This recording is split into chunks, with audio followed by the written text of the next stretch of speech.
All right, let's get started. So this week we'll be talking about physiology in diving, and the topics we'll be looking at are decompression sickness and lung overexpansion injuries, which both fall under the term decompression illness and what the treatment is for them. We're going to look at gas narcosis, some of the things that happen with apnea diving, carbon monoxide, oxygen toxicity, some of the things that can happen in our ears specifically, and some of the things that can happen with temperature regulation in the body. Okay. So our first topic today is going to be decompression sickness. And as we are breathing, our bodies take the oxygen from the lungs and it delivers it to the body's muscles. And the body uses oxygen, but it doesn't use nitrogen for anything. So we call it an inert gas. And as we know from last week's physics lecture, nitrogen actually makes up 79% roughly of the air that we are breathing in. And this gas exchange is going to occur in our lungs, at the extremities of our lungs in the alveoli. Okay, and these are these sacs here. And the exchange between the alveoli and the pulmonary capillaries is where the blood releases carbon dioxide and picks up oxygen. Okay, so this is the point of transfer for our entire body's circulatory system. Now, when we're under pressure, okay, our body is mostly liquid, and so it absorbs more nitrogen when we're under pressure. As we can see, our diver down here is picking up more nitrogen. And when we ascend, we're relieving that pressure that is keeping all that gas in, which results in supersaturation, which was, again, the term we looked at last week. And as long as we're ascending slowly enough, that gas is going to come out at a slow enough rate, right? If you've got your can of Coke that's all shaken up, if we crack it really, really, really slowly, we don't get that explosion and that mess. That's essentially very basically what's happening in our body. However, if we come up too quickly, it's going to come rushing out in the form of larger bubbles, which can result in decompression sickness, okay? Now, some other things that can make us more likely to have complications with decompression sickness are these things here. And each of these is mostly because it has an effect on our body's circulatory system, okay? Fat might be the exception here. It's much easier for fat tissue to absorb gases than other tissues in our body. So things like blood or bone, fat really likes to take in gases. So if our body has a higher fat percentage, we might actually be taking more nitrogen in and have more nitrogen left in our body at the end of the dive. As we age, our circulatory system does slow down, okay? Dehydration can result in constriction of our veins and arteries, which is going to affect the circulation. Injuries and illnesses, okay, an illness could affect the lungs and our on and off gassing there. If we have injured tissues, if we have scar tissue, that can actually allow for bubbles to get trapped because it's kind of tears and things that bubbles can attach to more easily than a healthy body. Alcohol before or after diving, that one may come as a bit of a surprise to some of you, the after diving. But again, alcohol does affect our body's circulatory system. Carbon dioxide buildup, okay, this can be smoking, or if you have an improperly filled tank. Cold water, again, cold water constricts a lot of things in our body. Heavy exercise is going to make things move a lot quicker, which can affect the natural processes. And altitude or flying, as we know, decompression models are built on the assumption that when we surface, we're surfacing at sea level, and there is one full atmosphere of pressure still on our body, keeping some gas in, okay? If we're surfacing much higher, there's less pressure keeping that gas dissolved in our tissues, so we can actually release gas faster. Now, with decompression sickness, we have two main types. Type 1 we call pain-only DCS. This is your classic joint pain, or it can be cutaneous what we might call skin bends, which look like red rashes and patches on the body. And type 2 is our more dangerous one, though they all both life-threatening, and we should treat them as such. They have the same treatment, in fact. This is immediately life-threatening because it's starting to affect our lungs, our heart, or our nervous system, which can result in numbness, tingling, and paralysis, weakness, fatigue, nausea, and then, the very severe sign or symptom is unconsciousness or death. And if we look here, this picture is an air bubble, which is trapped inside a blood vessel. Okay. Now, this is going to do a couple things. It's going to start blocking the flow of blood, which can result in heart attack or stroke. But it really does a couple more things that are going to really block the flow. So the bubble is actually going to rub and it's going to irritate the inside of the vein, which is going to cause constriction and inflammation. And it's also going to cause the platelets in the blood to start a clotting mechanism. So there's an obstruction, the blood vessels constricting, and clotting starting to occur. So it's kind of a perfect storm when we get a bubble trapped inside a blood vessel. Now we're going to look at lung overexpansion injuries. Lung overexpansion injuries are predominantly due to breath-held ascents, usually in an out-of-air situation. This is why the STISA skill is so important and it's pushed so much within the open water course. If you are diving with a chest cold, that can cause some things to get trapped that can then expand. We can have mucus obstruction from heavy smoking. So we actually have these issues occurring inside the alveoli because the gas exchange isn't occurring as it should be. And the fourth one could be blockage of the trachea, which would be extremely rare. But say, for example, you chewed through your mouthpiece and it actually swallowed a piece of your mouthpiece and it was obstructing your airway. That would obviously, then if you ascended with a blocked airway, cause a lung overexpansion. Okay. And we have 4 types of lung overexpansion. Number 1 to 4, they are in order. Arterial gas embolism is the most immediately life-threatening, okay? And we've got a bit of a diagram here.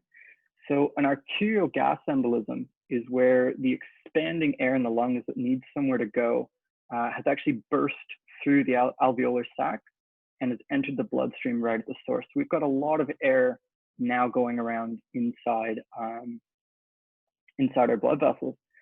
This is similar to decompression sickness. It's just that the mechanism is different. Whereas one is exiting the tissues into the bloodstream, this is coming through the lungs into the bloodstream. The second most severe is a pneumothorax, which is better known as a collapsed lung.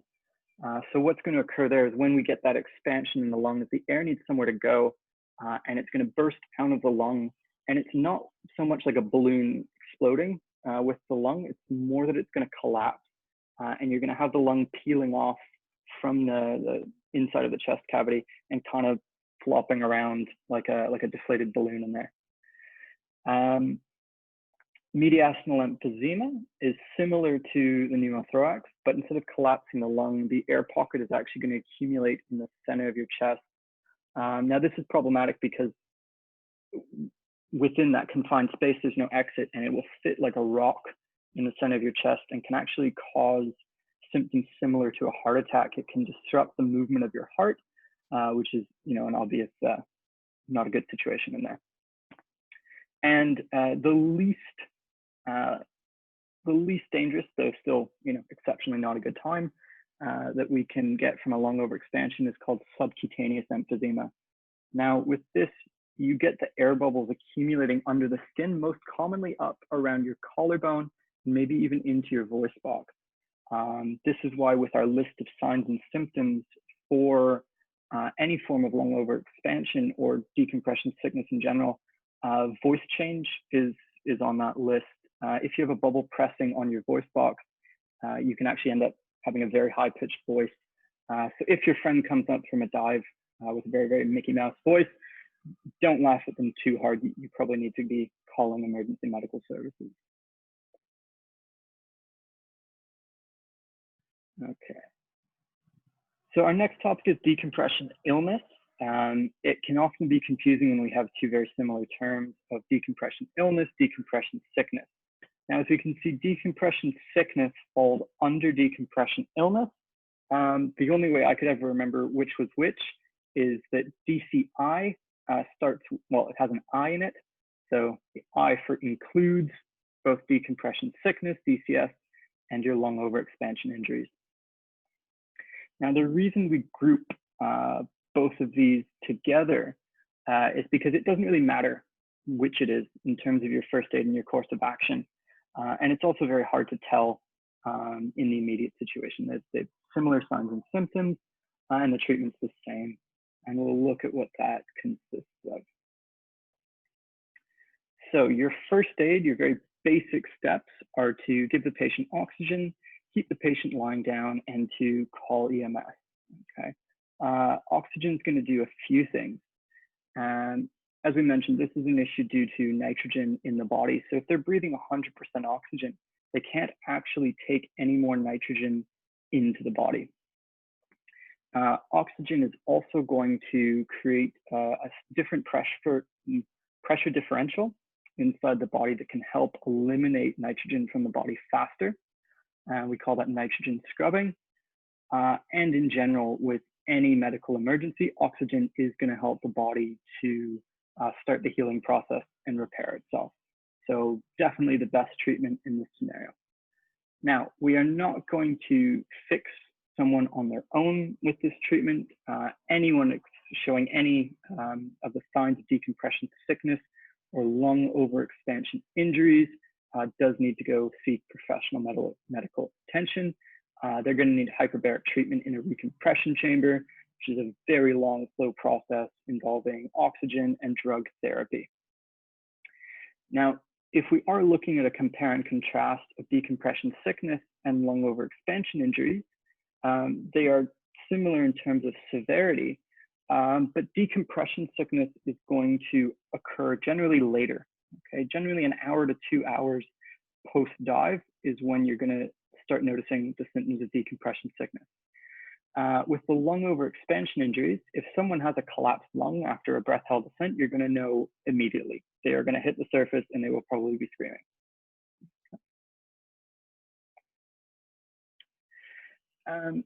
There's another term that we do need to know for any sort of dive master or instructor exams, and that is silent bubbles.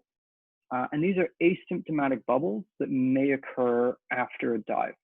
And they are larger than those typically theorized to form after dives, but they're still harmless. So they're kind of in that safety window that we have with all sort of PADI standards, where it's bigger than we want, but it's still much smaller than anything that could cause us harm. And the picture you have below here is how you actually detect these silent bubbles. It is with a Doppler echocardiogram, and this is what it looks like when you're using one of these machines to have a look at what's going on in someone's bloodstream. Okay. So we'll look at gas narcosis. Many of you might have heard the term nitrogen narcosis before. We are trying to move away from using that term simply because it can be many different blends of gas that cause this to occur within the body. So it's not just a normal air tank. Nitrox has no effect on whether you're going to be experiencing narcosis. So we're just going to use the term gas narcosis rather than nitrogen narcosis. What it's going to do is when we're breathing high partial pressures of gases, so typically below about 30 meters, we're going to start to get some narcotic properties. It's going to distort perception, often described as feeling a bit drunk, and it's not necessarily dangerous to us in any sort of physical way. It doesn't produce lasting effects or anything like that. However, if you are making poor decisions under the influence of narcosis, that is the main risk. And there isn't actually a set idea of what specifically causes it, like where in our neural processing we're feeling these effects. There are several theories. feel free to research them on your own time. The prevention is quite easy. If we just descend to a shallow depth, it's going to go away almost immediately. Now, if you are into technical diving and you are diving, significantly deeper than 30 meters, you're probably going to be using a trimix for your breathing gases. And helium in the mix does not actually have narcotic effect. It is one of the very, very few gases that don't cause this effect underwater. So that is why it is used for trimix technical diving.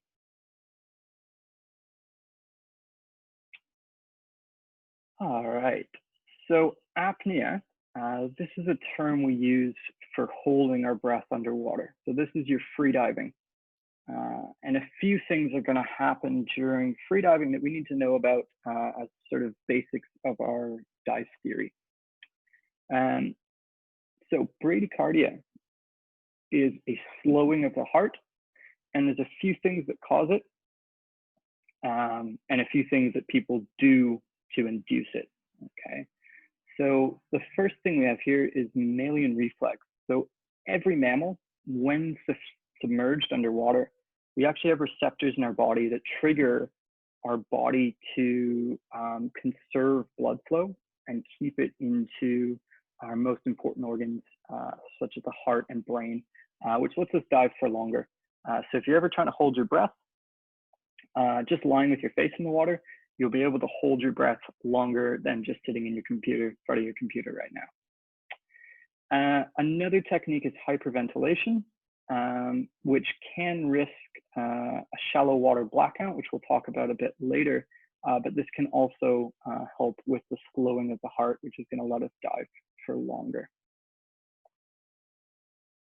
Okay. We're going to look at oxygen and carbon dioxide levels in our body and the effects they can have on us, specifically when freediving and in some other situations as well. So the terms we need to know are hyper and hypo. Okay, so hyper is a high level, hypo is a low level. Easiest trick for remembering this one. Okay, if you think of a small child who's been given way too much sugar, they are high on sugar, they are hyper. Okay, they have too much energy. And hypo being the antonym to that. Capnia refers to carbon dioxide, and oxia refers to oxygen.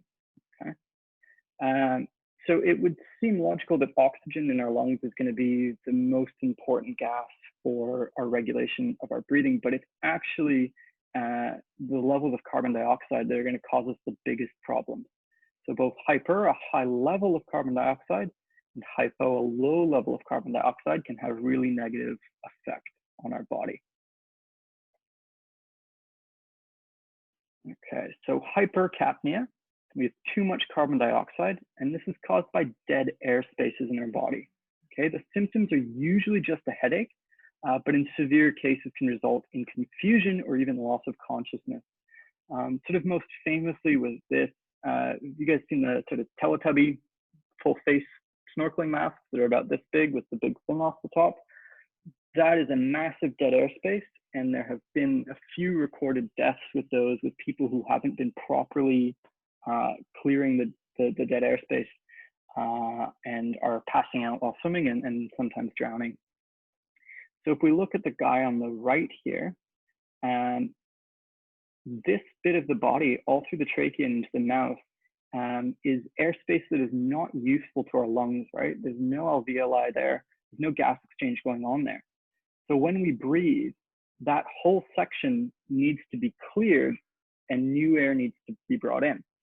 Now, if we're breathing really, really shallowly, we're actually kind of not clearing that and refilling it with new air, and we're kind of just recycling within our dead airspace and not bringing in enough new oxygen, resulting in too much carbon dioxide in the system.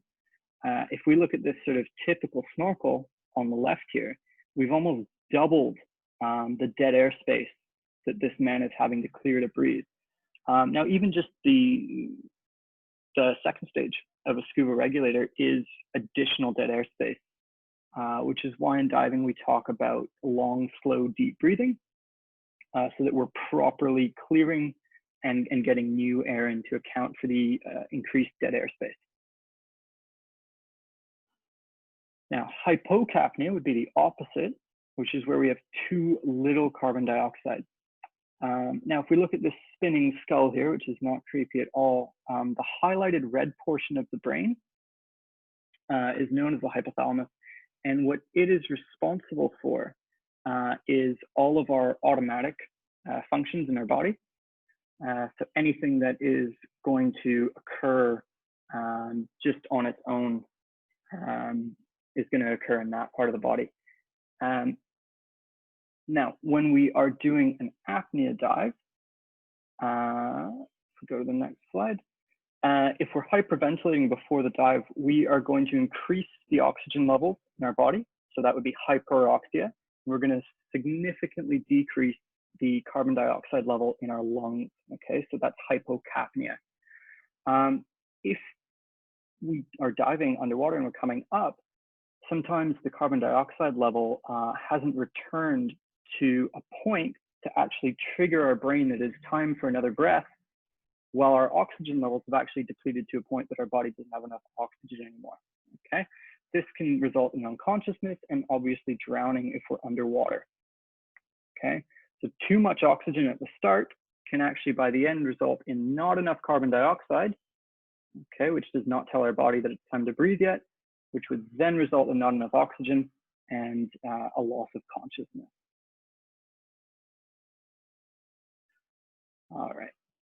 So carbon monoxide is a very dangerous gas. It is the poisoning itself in diving can occur with significant amount of smoking before a dive, or if you have an improperly filled tank. Carbon monoxide can be found in things such as car exhaust. So making sure that you know where your tank is being filled and that it's properly filtered is very, very important before a dive. Now, carbon monoxide is odorless, tasteless, and colorless, which means it's very, very hard to detect just breathing normally from a tank. And carbon monoxide bonds with hemoglobin 140 times more effectively than oxygen. Hemoglobin is the piece that we can see in the middle of this cutaway of a red blood cell. That is where oxygen bonds when it passes from the alveoli into the capillaries. The oxygen molecules bond into this hemoglobin that transports around the body. Now, if oxygen is being blocked by carbon monoxide, which is bonding more efficiently, you're not going to get the oxygen circulating around your body, which you need for survival. The symptoms of this would include headache, confusion, narrow vision, cherry red lips, or nail beds. This cherry red is a bit of a buzzword that you'll find in future exams you may take. So if you see that cherry red in a question, you know for sure that this is going to either mention carbon monoxide or contaminated air. All right, so with oxygen toxicity, we have two types. And the first one that we're going to be looking at today is CNS oxygen toxicity. We spoke a little bit about this last week with the physics lecture, and CNS stands for central nervous system. And this is caused by exposure to high partial pressures of oxygen. Within the recreational limits of scuba diving, we're not going to be approaching these levels with a standard air tank. However, if we are doing nitrox dives, this is what we need to calculate when we're calculating the maximum operating depth of a blend. What can occur with this is if we have a very high partial pressure of oxygen, it can trigger convulsion in our bodies underwater, which on the surface would not be incredibly dangerous, but underwater you're almost certain to lose your second stage and drown, especially as this is occurring at greater depth. Now, there usually aren't any signs or symptoms that precede a convulsion, but there may be sometimes. And we have an acronym which is VENTED to remember these signs and symptoms. The V is going to be for visual disturbances. E is for ears ringing. N, nausea. T, twitching, irritability, and dizziness. Okay. I'm sure all of us, if we were nauseous with our ears ringing and we were dizzy, would be pretty irritable as well. Now, the second type of oxygen toxicity is pulmonary toxicity, and it's caused by continuous exposure to elevated oxygen partial pressure in our lungs. So this one is less about the amount and more about the time frame. And signs and symptoms of this include burning in the chest and an irritated cough. It is very unlikely to occur within recreational diving, even with our nitrox tanks, which do only go up to 40% with the basic certification. And this will usually resolve itself just by not diving for several days. And it's not typically going to be immediately life-threatening. We're going to look at a few things that can occur in our ears. And then we're going to look at some temperature regulation in our body. And that'll be it for today. I just need some water.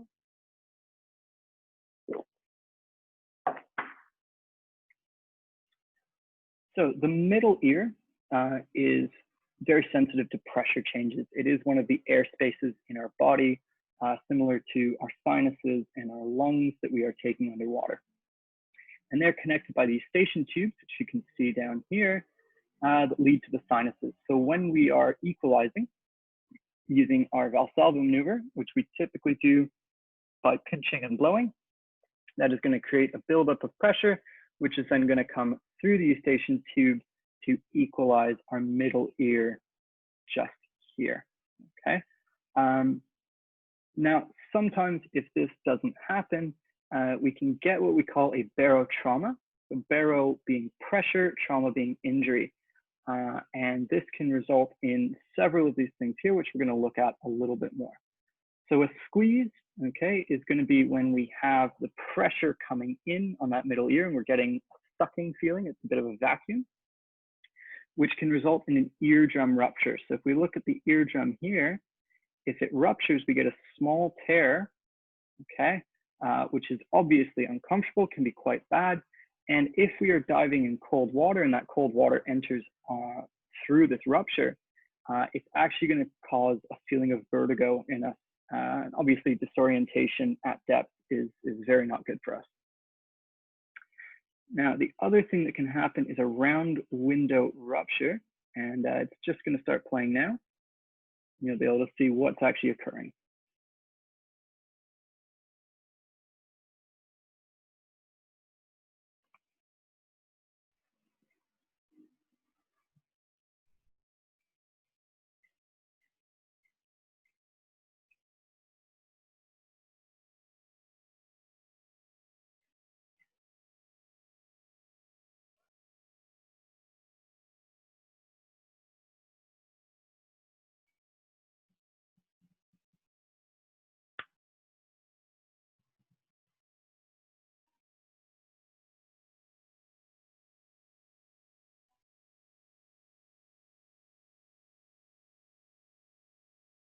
Okay, so as you guys saw, that's how the round window can actually rupture.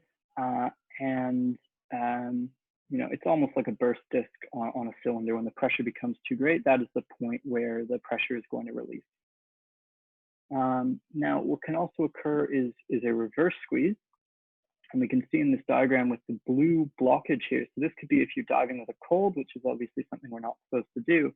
So if the eustachian tube is blocked and we have expanding air as we ascend, normally it can get its way out just fine through the eustachian tubes in our sinuses.